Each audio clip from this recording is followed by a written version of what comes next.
रात के नीरव सन्नाटे के बीच एक औरत की दर्द भरी आवाज सुनकर सुधा का रोम रोम कांपने लगा था। ये किसके रोने की आवाज आ रही है? आज तो अस्पताल में कोई मरीज भी भर्ती नहीं है और वो कमरा तो वैसे भी बंद रहता है। सुधा का दिमाग कहता था कि उस कमरे में किसी के होने की कोई संभावना नहीं है, लेकिन दिल जानता था कि आखिर ये आवाज है किसकी। लड़खड़ाते हुए धीमे कदमों से सुधा कमरा नंबर 9 की तरफ बढ़ने लगती है। कमरे के बाहर पहुंचकर वह दरवाजे में लगे शीशे से अंदर झांक कर देखती है तो उसे वहां कोई नजर नहीं आता। सुधा के वहां पहुंचते ही रोने की आवाज भी बंद हो गई थी। हैरान होकर सुधा वहां से जाने के लिए मुड़ती है, तभी उसे कमरे का दरवाजा जोर जोर से पीटने की आवाज सुनाई देने लगती है, जिसे सुनकर सुधा बुरी तरह चौंक जाती है। कौन है वहाँ? कौन है? सुधा के पूछते ही एक बार फिर से किसी औरत के बुरी तरह से रोने चिल्लाने की आवाजें सुनाई देनी शुरू हो जाती है। एक तरफ दरवाजा पीटने की धमधम, दूसरी तरफ वो डरावनी रोती हुई स्त्री की आवाज। सुधा दौड़ते हुए डॉक्टर राघव के कैबिन की ओर जाने लगती है, लेकिन अचानक सुधा को महसूस होता है कि राघव के कैबिन के बाहर कोई औरत काला लबादा पहने खड़ी उससे ही घूर रही है। कौन हो तुम? क्या चाहिए तुम्हें? सुधा के पूछने पर उस औरत के सर से वो लबादा हट जाता है। सामने खड़ी हुई महिला का चेहरा इतना भयानक था कि उसे देखकर सुधा के मुंह से चीख निकल जाती है और वो हड़बड़ाकर जमीन पर गिरती है। उस औरत का चेहरा नहीं, राख की एक धुंधली आकृति थी जो सुधा के चीखते ही हवा में मिलकर वहां से गायब हो गई थी। सुधा की चीख सुनकर डॉक्टर राघव अपने कैबिन से बाहर आ जाते हैं। क्या हुआ सुधा, तुम्हें नीचे कैसे गिर पड़ी? डॉक्टर यहाँ कुछ था। अभी यहाँ कोई खड़ा हुआ था जो मेरे देखते ही देखते राख बनकर हवा में गायब हो गया। कमाल करती हो तुम। कौन होगा यहाँ? जानती हो ना, इस गांव के लोग अस्पताल में इलाज कराने नहीं आते। पिछले 10 दिनों से हम अकेले ही तो पूरी रात बिता रहे थे, फिर इतनी रात को कौन होगा यहाँ? सुधा की आंखों ने जो देखा वो चाहकर भी उसे भूल नहीं सकती थी। आप मेरी बात पर यकीन करिए डॉक्टर, यहाँ कोई था, मैंने अपनी आंखों से उसे देखा। अच्छा आप एक बात बताइए, आपने किसी औरत के रोने की आवाज नहीं सुनी? मैंने खुद अपने कानों से उसके रोने की आवाज सुनी और जब मैं कमरा नंबर 9 के पास गई तो वो आवाज अचानक से बंद हो गई। आसपास घना जंगल है, जरूर किसी जंगली जानवर के रोने की आवाज सुनी होगी तुमने। घबराओ नहीं, मुझे ऐसा लगता है तुम्हें आराम की जरूरत है। मैं ड्यूटी पर हूँ, कोई मरीज आएगा तो मैं अटेंड कर लूंगा, तुम चिंता मत करो। सुधा हॉस्पिटल से निकलकर कुछ ही दूर पर बने अपने कमरे की ओर जाने लगती है कि तभी उसे किसी के कदमों की आहट सुनाई देती है। सुधा पीछे मुड़कर देखती है, तभी एक तेज हवा का झोंका आता है और सुधा के खुले मुंह से काली राख उड़कर उसके मुंह में चली जाती है। कुछ पलों के लिए सुधा की आंखों की पुतली काली पड़ जाती है और फिर अगले पल नॉर्मल रंग में आ जाती है। सुधा अपने कमरे में जाकर आराम करने लगती है। अगली सुबह नर्स सुधा और डॉक्टर सृष्टि अस्पताल पहुंच जाती हैं। आज पहली बार गांव के लोग एक 14-15 साल के लड़के को लेकर अस्पताल में आते हैं। डॉक्टर साहब देखिए ना, क्या हो गया है मेरे बच्चे को। अचानक ही पूरा शरीर नीला पड़ने लगा, इसका आँख ही नहीं खोल रहा है। हम तो जतन करके थक गए, अब बस आपसे ही उम्मीद है। आप बिल्कुल भी चिंता मत करिए, मैं अपनी तरफ से पूरी कोशिश करूंगा। राघव बच्चे दिनेश को अस्पताल में भर्ती कर लेता है और सृष्टि और राघव मिलकर उसका इलाज शुरू कर देते हैं। राघव, इस बच्चे की कंडीशन मुझे तो कुछ ठीक नहीं लग रही।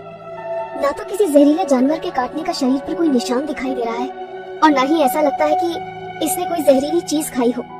फिर अचानक इसे हुआ तो क्या हुआ? मुझे भी कुछ समझ में नहीं आ रहा। फिलहाल आज रात के लिए इसे अंडर ऑब्जर्वेशन रखते हैं। अगर सुबह तक भी कुछ आराम समझ में नहीं आया तो इसे शहर रेफर कर देंगे। रात घेर आई थी। राघव और सृष्टि आज ड्यूटी पर थे। देर रात गए अचानक बेहोश पड़े दिनेश के शरीर में हलचल शुरू हो जाती है और वो किसी जिंदा लाश की तरह अपने बिस्तर से उठकर तन कर खड़ा हो जाता है, जिसे देखकर सृष्टि चौंक जाती है। ले जाओ, मुझे देखने दो मुझे, तुम ठीक तो हो ना? सृष्टि स्टेथोस्कोप लेकर दिनेश के सीने पर लगाती है। तभी दिनेश एक जोरदार धक्का देकर सृष्टि को दूसरी तरफ धकेल देता है। क्या हुआ तुम्हें? दिनेश दिनेश तुम ठीक तो हो ना? मैं तुम्हारे पेरेंट्स को बुलाती हूँ। Calm down please. अभी तक दिनेश को अपने पेशेंट की तरह ट्रीट कर रही सृष्टि अचानक ही उसकी आंखों की तरफ देखती है तो उसके पूरे बदन में मानो जोर-जोरी दौड़ जाती है। दिनेश की आंखें बहुत ही डरावनी नजर आ रही थी। उसकी आंखों की पुतलियां पूरी तरह काली हो चुकी थी और चेहरा इतना भावहीन था जैसे कोई मुर्दा अपनी चिता से उठकर खड़ा हो गया हो। एकाएक वार्ड में लटकी पुरानी ट्यूबलाइट झपकने लगती है और कमरे में सीलन की तेज बदबू फैलने लगती है। ये सब क्या हो रहा है? क्या हो रहा है यहाँ पर? दिनेश, ये तुम क्या कर रहे हो? लेकिन तुम ये कर कैसे सकते हो? सृष्टि के इतना कहते ही दिनेश घूर कर सृष्टि को देखने लगता है और अपने हाथ सृष्टि की गर्दन की ओर बढ़ाकर उसकी ओर आने लगता है। सृष्टि डर के मारे जोर जोर से चिल्ला रही थी कि तभी नर्स सुधा कमरे में आ जाती है और दिनेश की गर्दन पकड़कर उसे दीवार में दे मारती है। दिनेश जमीन में गिर चुका था और उसके सर से खून बह रहा था। दिनेश के सर से खून बहता देख सिस्टर सुधा किसी जंगली जानवर की तरह अपने हाथ और पैरों पर चलते हुए दिनेश तक पहुंचती है और उसके सर से बह रहे खून को बुरी तरह से चाटने लगती है। डॉक्टर सृष्टि एक कोने में भूत बनी यह अविश्वसनीय घटना देख रही थी। अगले ही पल मानो नर्स सुधा पर कोई वहशी जानवर हावी हुआ हो और उसने दिनेश का हाथ मरोड़कर कंधे से अलग कर दिया। डॉक्टर होने के बाद भी यह विभत्स दृश्य देखकर सृष्टि की आंखों के आगे अंधकार छा गया और वो अपने होश खो बैठी थी। कुछ देर बाद होश आया तो राघव सृष्टि को घेरे बैठा था। सृष्टि, क्या हुआ था वहाँ? और वो लड़का, उसकी मौत कैसे हुई? और वो सुधा कहाँ चली गई? राघव की बात सुनकर सृष्टि रोते हुए उसे कमरे में हुई सारी घटना के बारे में बताने लगती है, जिसे सुनकर डॉक्टर राघव सन्न रह गया था। राघव एक अमीर पिता की इकलौती संतान था। चाहता तो पिता की दौलत पर जीवन भर राज कर सकता था, लेकिन उसने पापा के बिजनेस से जुड़ने की बजाय कड़ी मेहनत करके एक डॉक्टर बनने की इच्छा जताई। नियति ने अपना खेल शुरू कर दिया था। पिता सिंघानिया बेटे राघव के लिए एक बहुत बड़ा अस्पताल बनाकर तैयार करना चाहते थे, लेकिन राघव उसने कुछ और ही सोच रखा था। Are you sure, Raghav? तुम वाकई उन आदिवासियों के बीच जाकर उनका इलाज करना चाहते हो? देखो, समाज सेवा के बारे में सोचना और रियल में उसके लिए अपनी पूरी लाइफ को दांव पर लगा देना, ये दो अलग अलग बातें होती हैं। गोल्ड मेडलिस्ट हो तुम।